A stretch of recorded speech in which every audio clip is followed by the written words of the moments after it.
శ్రోతలకు స్వాగతం. నమస్కారం. నేను మీ గాంధీ. మా యొక్క ప్రసారాన్ని పూర్తిగా ఆలకించి మీ యొక్క ప్రశంసను లైక్ బటన్ ద్వారా తెలియపరచగలరని ఆశిస్తున్నాం. అదేవిధంగా మా యొక్క ఛానల్ను సబ్స్క్రైబ్ చేసుకొనగలరని మా మనవి. ప్రస్తుత దశాబ్దంలో మన భారతదేశంలో ప్రతి దిగువ, ఎగువ, మధ్యతరగతి కుటుంబాల కలలు కనే విద్య ఏమైనా ఉంది అంటే అది వైద్య విద్య అని చెప్పడంలో అతిశయోక్తి కాదు.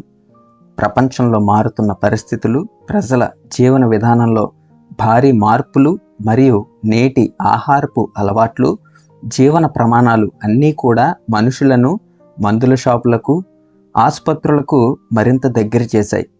ఇక ఈ ఇన్సూరెన్స్ కంపెనీలు ఎలాగూ ఉన్నాయి.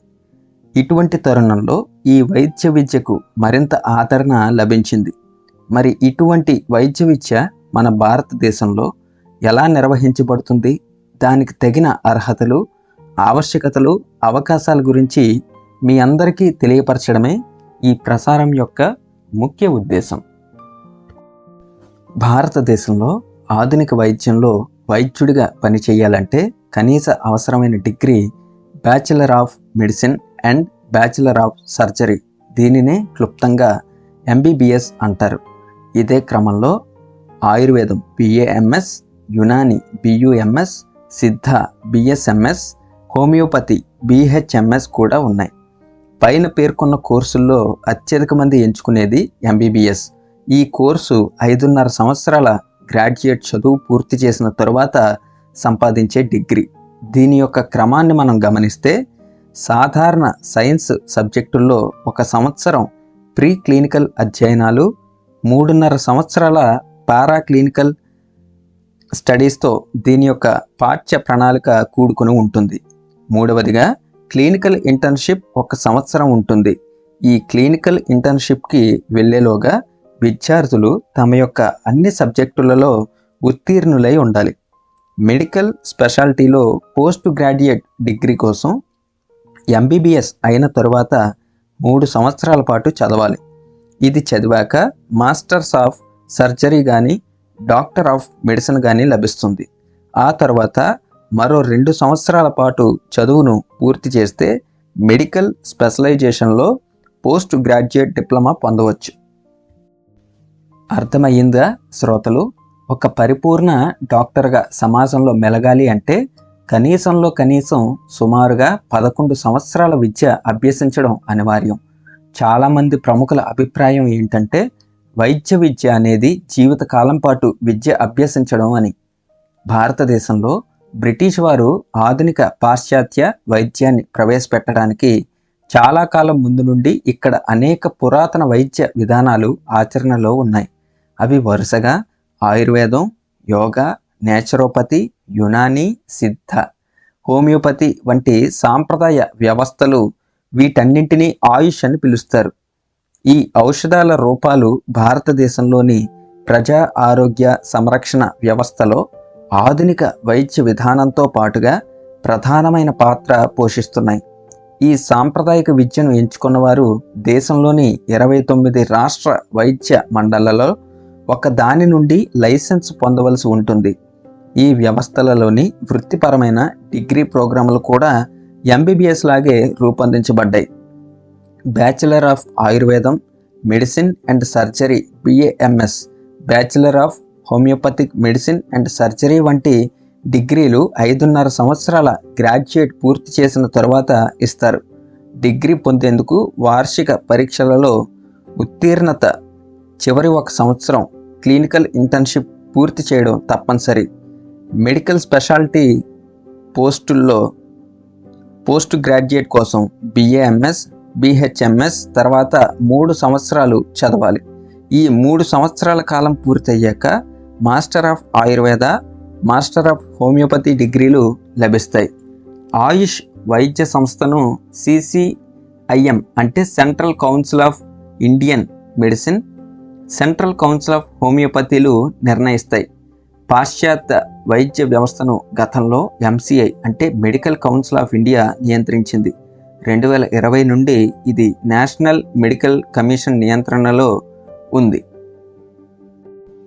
భారతీయ చట్టం ప్రకారం ఈ సంస్థలను నేషనల్ మెడికల్ కమిషన్ గుర్తించాలి. ఇలా ఆమోదించబడిన వైద్య కళాశాలల జాబితాను భారత ప్రభుత్వం వద్ద ఉంటుంది. ఎంబీబీఎస్ డిగ్రీలు లేని వ్యక్తులు కొందరు వైద్యుల వలె ప్రాక్టీస్ చేస్తుంటారు. వారిని క్వాక్స్ అంటారు. నేషనల్ మెడికల్ కమిషన్ యాక్ట్ 2019 ప్రకారం ఇలాంటి వారికి 1 సంవత్సరం వరకు జైలు శిక్ష, 5 లక్షల వరకు జరిమానా విధిస్తారు. గత కొన్నేళ్లుగా మెడికల్ కాలేజీల్లో ప్రవేశాలను క్రమబద్ధీకరించారు. ప్రవేశాల ప్రక్రియలో పెద్ద ఎత్తున సంస్కరణలు జరుగుతున్నాయి. దీనికి వ్యతిరేకంగా కోర్టుల్లో కేసులు నడుస్తున్నాయి. సాధారణంగా ప్రవేశం క్రింది వాటిలో ఒకదానిపై ఆధారపడి ఉంటుంది. అందులో మొదటిది కేంద్ర స్థాయిలో నిర్వహించే పోటీ పరీక్షలలో అంటే నీట్ ఎగ్జామ్లో సాధించిన మార్కులు. 12వ తరగతి బైపీసీ ఫైనల్ పరీక్షల్లో కనీసం 50% వచ్చి ఉండాలి. డొనేషన్ మేనేజ్మెంట్ ఆధారిత సీట్లు. అదేవిధంగా పోస్ట్ గ్రాడ్యుయేట్ డిగ్రీలు, డిప్లొమాల రెసిడెన్సీల కోసం కూడా కేంద్ర స్థాయిలో నిర్వహించే పోటీ పరీక్షలు ప్రవేశానికి ఆధారం.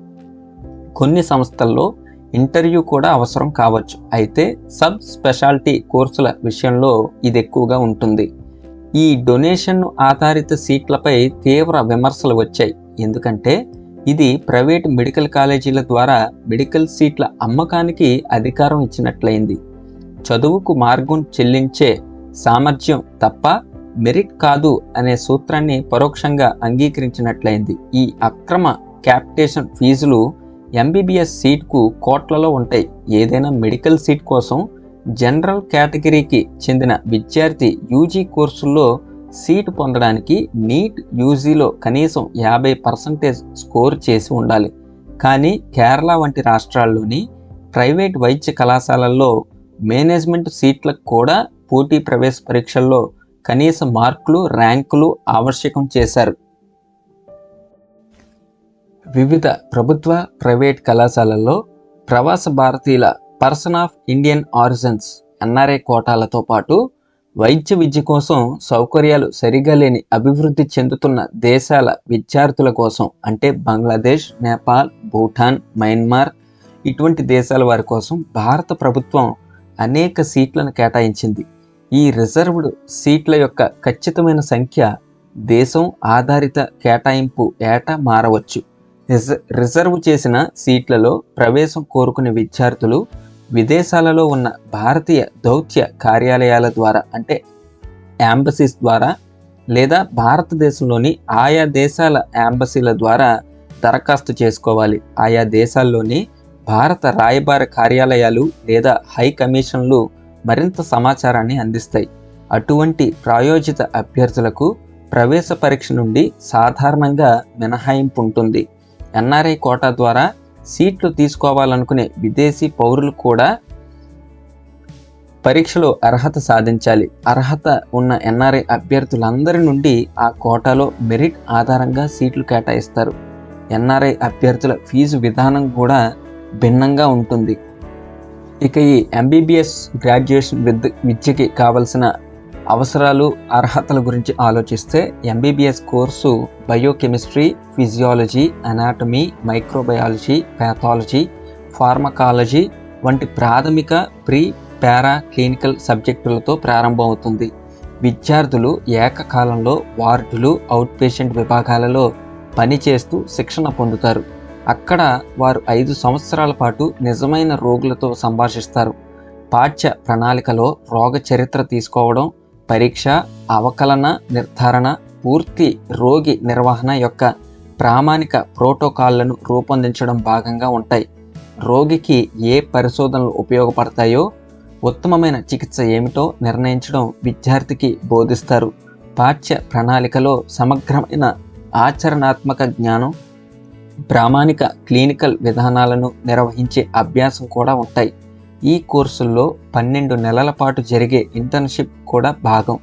దీనిలో విద్యార్థులు వివిధ స్పెషాలిటీల్లో పనిచేస్తారు. స్టాండర్డ్ క్లినికల్ కేర్తో పాటు వార్డ్ మేనేజ్మెంట్, స్టాఫ్ మేనేజ్మెంట్, క్షుణ్ణమైన కౌన్సిలింగ్ నైపుణ్యాల గురించిన అనుభవం కూడా విద్యార్థులు పొందుతారు. ప్రదానం చేసే డిగ్రీని bachelor of medicine and bachelor of surgery అంటారు. ఎంబీబీఎస్ కోర్సుకు కనీస అవసరాలు 10+2 అంటే ఇంటర్ పరీక్షల్లో భౌతిక శాస్త్రం, రసాయన శాస్త్రం, జీవశాస్త్రం, ఆంగ్లంలో 50% మార్కులు, రిజర్వ్డ్ కేటగిరీ విద్యార్థులకు 40% మార్కులు కంపల్సరీ. నీట్ పరీక్షలో వచ్చిన ర్యాంకును బట్టి దేశంలోని వివిధ కళాశాలల్లో ఈ కోర్సులోకి ప్రవేశం ఉంటుంది. ఈ ఎంబీబీఎస్ కోర్సుతో పాటు ఆల్టర్నేటివ్ మెడిసిన్ కోర్స్ కూడా మన భారతదేశంలో అందుబాటులో ఉంది. అవి ఏంటంటే ఆయుర్వేదం, యోగా, న్యాచురోపతి, యునాని, సిద్ధ, హోమియోపతి వైద్యాలన్నింటినీ సమిష్టిగా ప్రత్యామ్నాయ వైద్యం ఆయుష్ అంటారు. ఈ విభాగాల్లో ఇచ్చే డిగ్రీలు ఇలా ఉంటాయి: BAMS bachelor of Ayurvedic medicine and surgery, BHMS bachelor of homeopathic medicine and surgery, BNYS bachelor of naturopathy, BSMS bachelor of Siddha medicine, BUMS bachelor of Unani medicine and surgery. ఇతర వైద్య సంబంధ గ్రాడ్యుయేట్ కోర్సులు నర్సింగ్లో BSc, మెడికల్ ల్యాబ్ టెక్నాలజీలో BSc, speech థెరపీలో BSc, న్యూరాలజీలో BSc, BPT అంటే physiotherapy, BOT అంటే occupational therapy, BDS అంటే దంత శస్త్రచికిత్స, డెంటిస్ట్ అన్నమాట. కొన్ని వెబ్సైట్ లెక్కల ప్రకారం భారతదేశంలో ఎంబీబీఎస్ మరియు మిగతా కోర్సులు చదవడానికి ఎంత అవుతుందో ఇప్పుడు మనం తెలుసుకుందాం. భారతదేశంలో ఎంబీబీఎస్ చదవడానికి సుమారుగా 25,75,000 వరకు ఖర్చు అవుతుంది. ఇది మేనేజ్మెంట్ కోటా కాకుండా. BDS అంటే డెంటిస్ట్ చదవడానికి సుమారుగా 12 లక్షలు అవుతుంది. BAMS అంటే ఆయుర్వేదిక్ చదవడానికి 3,20,000. BHMS అంటే హోమియోపతి చదవడానికి 3 లక్షలు. BNYS అంటే న్యాచురోపతి చదవడానికి ₹1,00,000. BUMS అంటే యునాని చదవడానికి 6,50,000. BVSC అంటే వెటర్నిటీ చదవడానికి ₹1,00,000. BPT అంటే ఫిజియోథెరపీ చదవడానికి 7,10,000. BSc నర్సింగ్ చదవడానికి 3,50,000 దాదాపుగా అవుతాయని లెక్కలు చెప్తున్నాయి. అయితే పైన పేర్కొన్న కోర్సులకు మన భారతదేశం ఎన్ని సీట్ల సామర్థ్యం కలిగి ఉందో ఇప్పుడు తెలుసుకుందాం. మొదటగా ఎంబీబీఎస్లో 2024 లెక్కల ప్రకారం భారతదేశం అంతటా 612 కళాశాలల్లో 91,927 సీట్లు ఉన్నాయి. ఇందులో 48,012 ప్రభుత్వ సీట్లు కాగా 43,915 ప్రైవేటు సీట్లు ఉన్నాయి. BDS సీట్లు 2024 లెక్కల ప్రకారం 26,949 అందుబాటులో ఉన్నాయి. ఆయుష్ సీట్లు 2024 లెక్కల ప్రకారం 50,720 సీట్లు అందుబాటులో ఉన్నాయి. ఇక వెటర్నిటీలో అయితే 525 సీట్లు మాత్రమే మన భారతదేశంలో అందుబాటులో ఉన్నాయి.